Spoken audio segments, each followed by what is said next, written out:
Hello everyone, how's it going?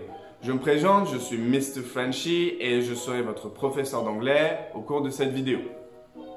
En cette période de confinement, il est important de continuer à pratiquer l'anglais sous toutes ses formes afin de maintenir son niveau ou même qui sait peut-être s'améliorer.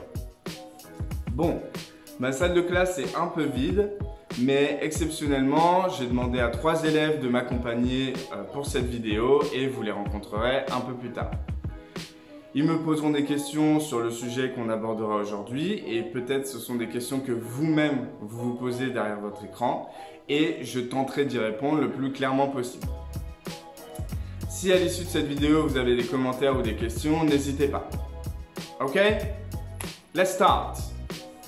Le sujet d'aujourd'hui... Bob? Bob? Vous voulez quoi, monsieur? Your hat, Bob. We are in a classroom. Wesh. Donc, comme je vous le disais, le sujet du jour sera sur... Sir. Yes, Aaron. What is today's lesson? Le mec, il fait genre, il est bilingue. Yes, Aaron, I was about to say it. Donc, la leçon du jour portera sur les différents pronoms que l'on peut rencontrer en anglais. Comme en français, il y a plusieurs types de pronoms. Les pronoms sujets, les pronoms compléments, les pronoms réfléchis, les pronoms... Réfléchis, c'est pas ton truc. Hein, Bob? Wesh, t'as dit quoi, frère? Can you guys please be quiet and focus? Thank you. Bien, tout d'abord, nous allons commencer par parler des pronoms personnels sujets. Comme leur nom l'indique, ils sont dans la plupart des cas les sujets de la phrase dans laquelle ils se trouvent. Citons-les dans l'ordre. La première personne du singulier, en anglais, ça donnera I. Je en français. Deuxième personne du singulier, you. Tu en français. Troisième personne du singulier, he, she, it. He, ça donnera il en français et she, ça donnera elle en français. Première personne du pluriel, we, nous. Deuxième personne du pluriel, you, vous en français. Et troisième personne du pluriel, they, il ou elle au pluriel en français. Yes, Elena. Elena? Okay, let's just move on. Monsieur, ça fait au moins 1 heure que je lève la main. Moi, ça fait 1 heure que je t'interroge et tu m'ignores. Ah, mais c'est moi que vous appelez Elena? Isn't it your name? No. My name is Yenala. Yenala Dan. Y en a là-dedans? Wesh, moi aussi je fais un bail qui graille en mode spy. My name is Bob. James Bob. Okay, enough. Yenala, your question please. Je comprends pas pourquoi il y a 2 you dans vos pronoms sujets. Ah, good question.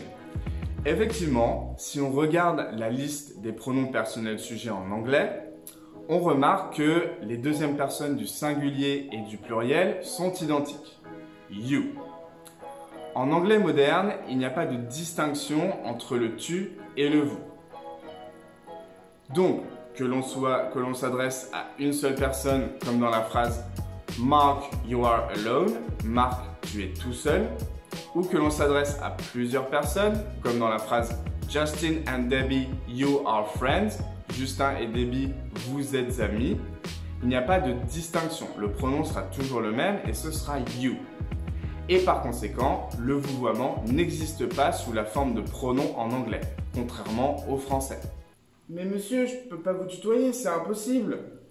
Relax, Aaron.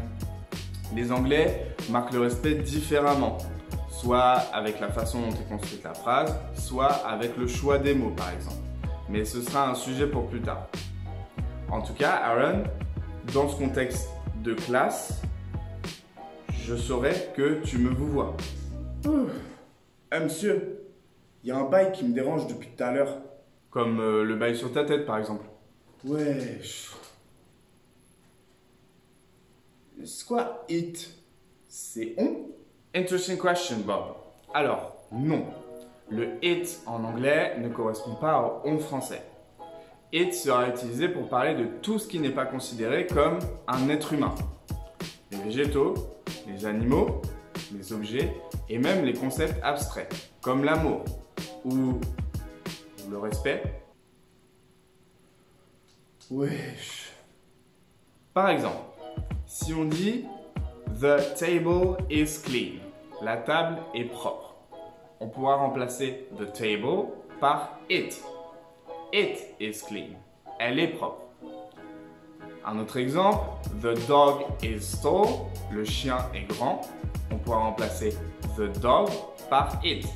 It is tall, il est grand. Vous remarquerez que peu importe si c'est un nom masculin ou féminin en français, on utilisera toujours it. En fait, en anglais, tout ce qui n'est pas considéré comme un être humain est considéré comme neutre. Donc il n'aura pas de genre défini comme en français. Par exemple comme la table ou le chien. Yes, Elena. Yenala. Johanna. Yenala. Yanela. Yenala. Yenala. Mais monsieur, mon chat c'est comme mon frère. Donc pour moi c'est comme un être humain. Ouais, comme mon hamster quoi. Bah quoi? Ouais, chagrin il est hamster. Anyway. Oui, effectivement, si on veut parler d'un animal de compagnie très proche, on a la possibilité d'utiliser les pronoms he ou she selon le genre de l'animal. Il y a aussi d'autres exceptions. Les navires, par exemple. Si un marin veut parler de son bateau, il peut utiliser le pronom she.